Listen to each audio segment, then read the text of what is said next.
You know, the 1960s and 70s had two big B-movie, what do you call, fascinations. Vampire movies or horror movies, and martial arts or kung fu or gung fu movies. Now, whoever got their idea to put one of them together must have been not talking to me, because this wasn't a bomb, but pretty well didn't receive the financial compensation at the box office. Ready for probably one of the strangest titles I'll ever have on my YouTube channel. Our good pal of the channel, John Walco, requested it. This is for him. The Legend of the Seven Golden Vampires. Now, this is a 1974 film.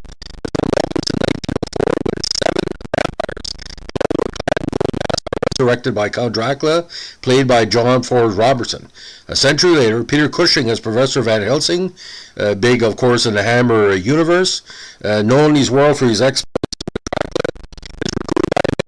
his seven siblings after giving a lecture at a Chinese university to take on the vampires.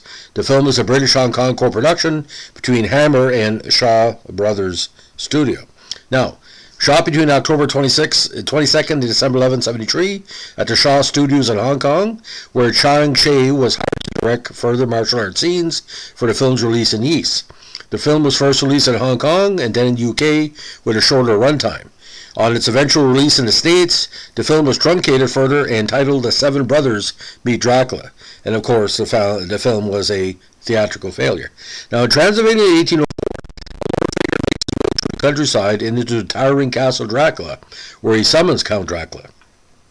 The figure announces in his own language that his name is Ka, a Taoist monk and high priest of the Temple of the Seven Golden Vampires in rural China.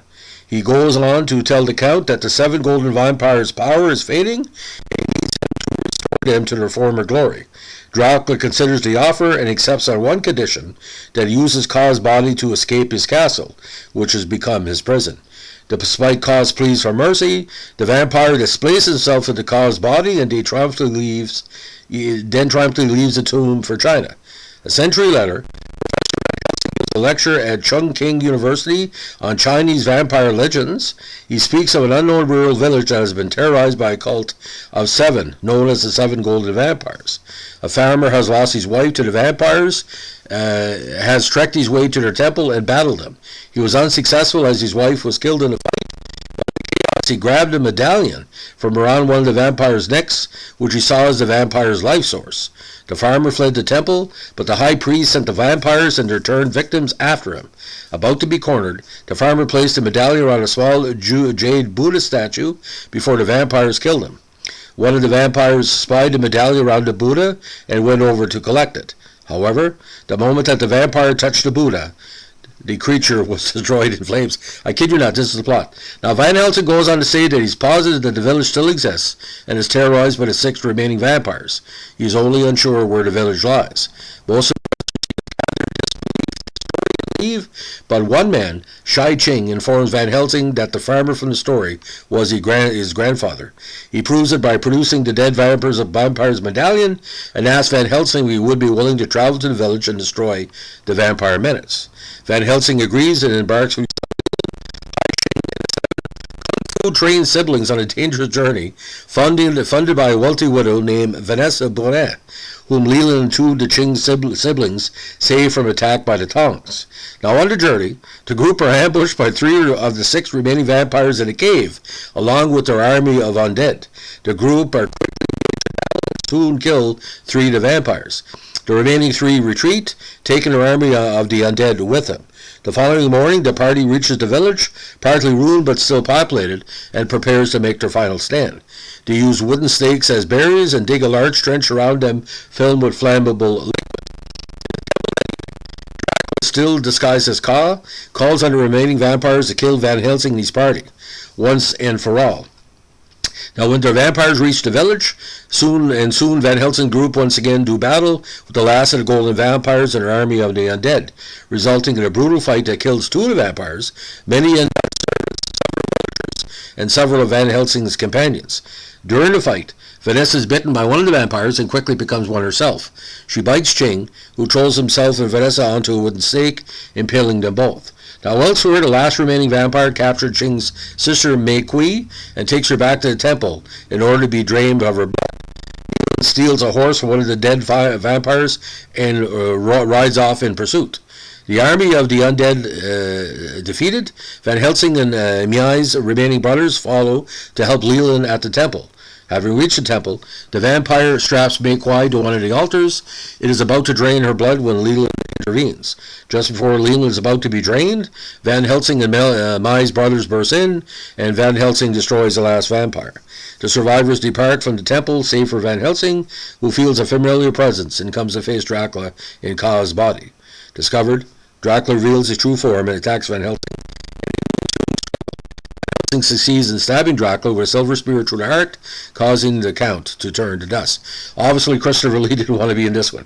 Now again, Peter Cushing as Van Helsing, John Ford Robinson as Count Dracula, David de Keyser as the voice of Count Dracula, uncredited, Robert Stewart as Leland Van Helsing, Julie Robert Hanna as British Counsel, and a group of known and unknown Hong Kong and British actors. Now, this movie had began development due to Don Houghton's father-in-law knowing Hong Kong film producer Run Run Shaw. Houghton flew to Hong Kong to discuss a project with Run Run Shaw and his buddy Runmi Shaw, who agreed to finance 50% of the film with Hammer. Now, most of the scenes were shot at Shaw Studios with mountain scenes on Kowloon Peak. Now, the Shaw brothers were not happy with how Roy Ward Baker was directing the film and had martial arts sequences choreographed by one of the studio directors, leading to a second unit set up that was handled by Shang Che. Shang Che added scenes that led to the Eastern version of the film to run at 110 minutes. René Glinet was the continuing supervisor for the film and stated that working with the Shaw Brothers Studios was a big experience due to language differences, and that director Roy Ward Baker on set, obviously. Now, The Legend of Seven Gold Vampires was released in Hong Kong July 11, 1974, received its premiere in London almost 5 weeks later on August 29, 1974, at the Warner Rendezvous Theatre, and had general release in UK on October 6, 1974 by Columbia Warner. The American version, of course, cuts out 20 minutes of the film's footage and soundtrack and loops several remaining scenes to fill the running times. Now, for the film's release in the States, it received a sneak peek screening in November 1975 at the famous Monsters of Film convention in New York, which included attendance by Michael Cassis and Peter Cushing. It received wider distribution in the States in June 1979 by Dynamite Entertainment with a 75-minute running time, and was retitled The Seven Brothers Meet Dracula. Now, under the guidance of Michael Cassis, an original edit of the film eliminated Dracula, but Carrera stated that the film was too short, so Dracula's character was reinstated. In the film, Dracula has the ability to assume another person's appearance, ability that was removed from the Houghton script for the satanic rites of Dracula and reused in this film. Now, again, the film was not a box office success. There was a planned sequel to it be titled Kali, Devil Bride of Dracula. The American DVD from Anchor Bay Entertainment features both the original unedited version of the movie and the later edited Seven Brothers Meet Dracula version. The DVD also features a recording of Peter Cushing telling the story of the film with music and sound effects, which was released as an LP record at the time of the film's release. Audio commentary one of the first versions. Now, the Screen Factory released a Blu-ray of this featuring a new 2.2K screen scan in April 2019.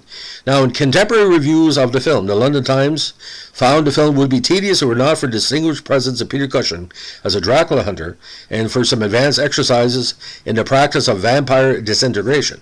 Cinema TV Today found it as a pity that the blend of two popular genres could not have been carefully thought out. Verena Gleisner wrote in the monthly film Bolton, found the film to be a fascinating failure, noting that part of the film's failure is due to equivocal attitude towards the subject, and part of the hand-to-hand combat plays in Chinese films.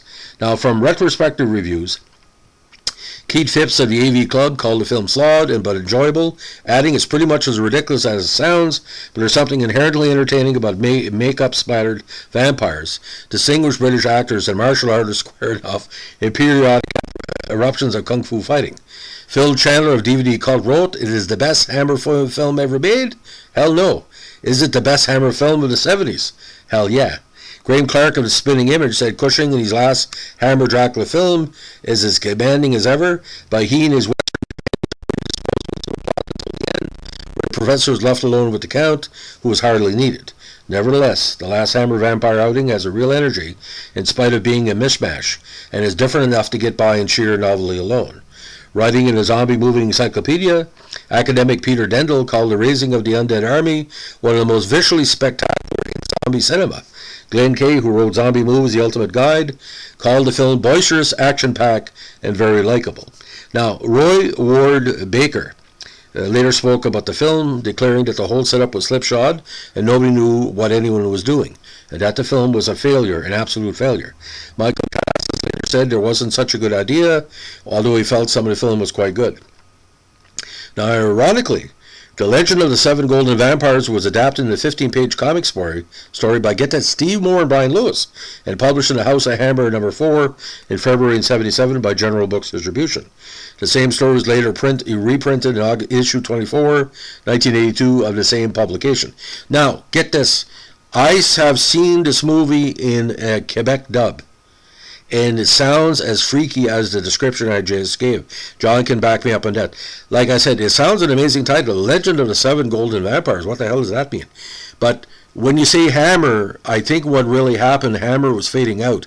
But if this was released a couple of years earlier when Bruce Lee was still alive, can you imagine Bruce Lee with Peter Cushing in this movie? They would have made a mint. So what really stopped this is that Peter Cushing was getting too old, and so was the love of Hammer, but Bruce Lee wasn't around to, put the last of it together. So, ladies and gentlemen, this is our latest in our Hammer Films reviews. If you can find Legends of the Seven Golden Vampires around someplace, please give it a view. Again, it's the last Hammer vampire movie. So, it's a tremendous celebration of all the genres. And like I said, it's a piece of cheese.